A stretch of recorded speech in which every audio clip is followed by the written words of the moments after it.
안녕하세요. 한류 소식과 해외 반응을 소개하는 한류클래스TV입니다. 오늘은 K드라마, K팝 등 한류를 망치는 것들에 대해 살펴보고 너희들 꼭 그래야만 했니란 주제로 이야기해 보겠습니다. 작년에 엄청난 히트를 했던 드라마를 꼽자면 바로 이상한 변호사 우영우였습니다. 이 드라마는 정말 최초 시청률 0.9%의 시청률에서 최고 시청률 15.8%를 찍으며 그야말로 기적을 찍었던 드라마였습니다.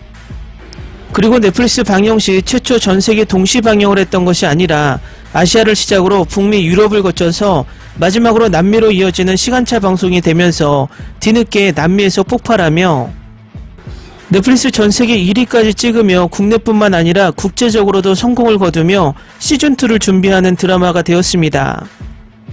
이 드라마가 의미가 있는 것이 킹덤을 제작한 A스토리가 킹덤 시즌 1, 2, 스핀오프 킹덤 아신전까지 제작하고도 IP 소유권이 없기 때문에 2차 수익을 전혀 내지 못하는 상황에 IP를 소유한 넷플릭스 성공작품이 된 것입니다. 그런데 이 드라마 중간에 똥파리가 끼기 시작합니다. 한 대형 유튜버가 자신의 새치어로 한 인플루언서를 죽음에 몰아넣고 방송을 못하고 쉬다가 이상한 변호사 우영우가 히트하자 숟가락을 얹기 시작했습니다.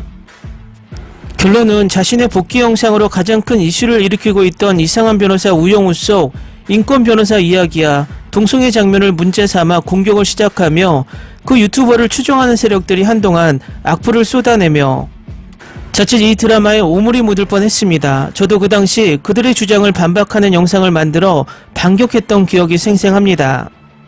유튜브에는 한류를 이용한 국뽕 콘텐츠도 많이 존재하지만 이 인기를 이용한 사이버 레카 국가 유튜버들도 많습니다.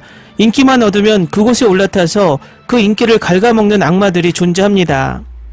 지금 DP 시즌2 또한 동성애 뮤지션 에피소드가 나오고 있는데 이것을 또 팸이 어쩌고저쩌고 짓거리면서 이 드라마에 오물을 붓는 세력들이 등장합니다. 저는 우리 문화에서 콘텐츠 소재의 자유가 보장되어야만 문화가 발전한다고 생각합니다. 미국 콘텐츠가 8, 90년대 전 세계를 장악했을 때 가장 큰 무기가 콘텐츠의 자유화입니다. 물론 선정적인 장면도 많지만 사회의 모든 이슈를 다룰 수 있고 정치적 이슈도 가감없이 다루고 있기 때문에 전 세계 문화를 점령한 것입니다. 이유는 자신들이 표현하지 못한 부분을 대리만족시키기 때문입니다. 넷플릭스 메가히트 오징어 게임이나 더 글로리의 엄청난 세계적 성공 또한 한국의 문제를 다루기도 했지만 이 문제는 전 세계 공통의 문제이기도 했기 때문에 성공한 것입니다. 중국의 컨텐츠가 성공하지 못하는 이유는 바로 이 표현의 자유가 없기 때문에 허구한 날 과도한 애국심 코드를 넣기 때문이고 일본 컨텐츠에서도 모든 컨텐츠의 결론은 다른 생활을 강조하며 끝이 납니다. 결국 중국은 컨텐츠에 손발 오그라드는 국뽕을 노골적으로 보여주고 일본은 초등학교 도덕교과서의 바른생활면을 강조하며 매번 드라마 끝에 도덕책을 읽고 끝냅니다.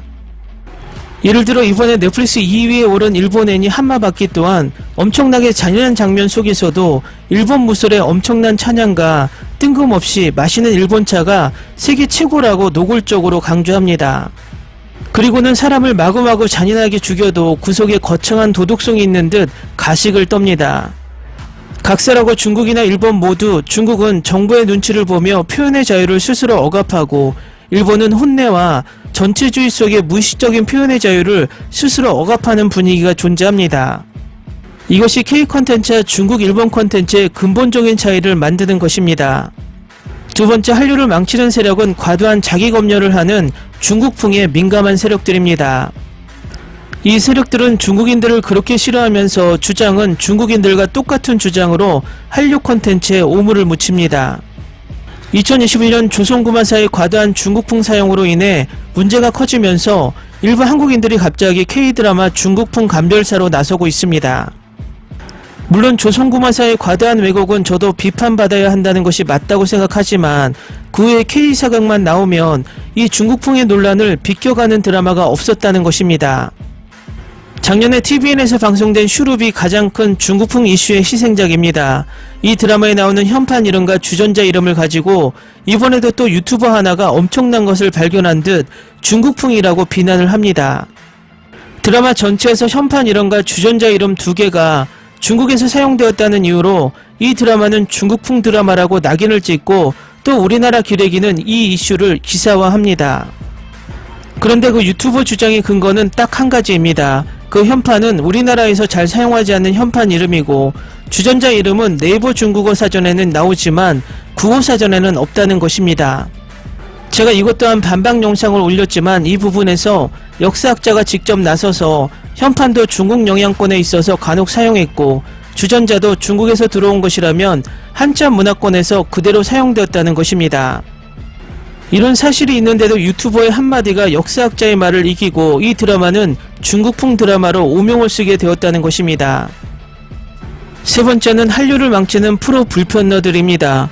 대부분 일반적인 사람들이라면 자신들이 드라마를 보고 재미없으면 재미없어 안 봐 하고 끝이 납니다. 간혹 유튜브에 관련 영상이 올라오면 자신이 재미없게 본 이유를 조목조목 논리적으로 예의있게 설명하고 끝납니다. 그런데 우리나라 프로 불편러들은 무작정 K드라마 신작이 올라오면 개망작, 1분보다 재미없어서 말았다, 이라보고 안 봤다 이런 댓글을 답니다. 솔직히 이런 댓글은 신사입니다. 어떤 이는 재밌게 봤다는 댓글에 공격을 가합니다. 왜 그러는 걸까요? 물론 드라마를 재밌게 볼 수 있고 재미없게 볼 수도 있습니다. 그런데 그걸 노골적으로 공격할 이유가 있을까요? 저는 과거 아역 배우를 중학교 때까지 한 적이 있어서 드라마 한 편, 영화 한 편을 찍을 때 얼마나 많은 사람들이 엄청난 시간과 노력을 들여서 드라마, 영화 한 편을 만드는지 직접 경험했습니다. 그래서 어떤 드라마나 영화도 함부로 욕할 엄두가 나지 않습니다.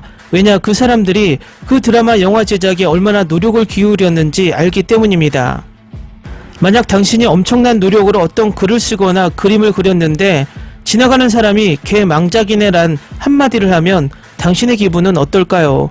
역지사지를 하지 않으면 남에게 상처를 줍니다.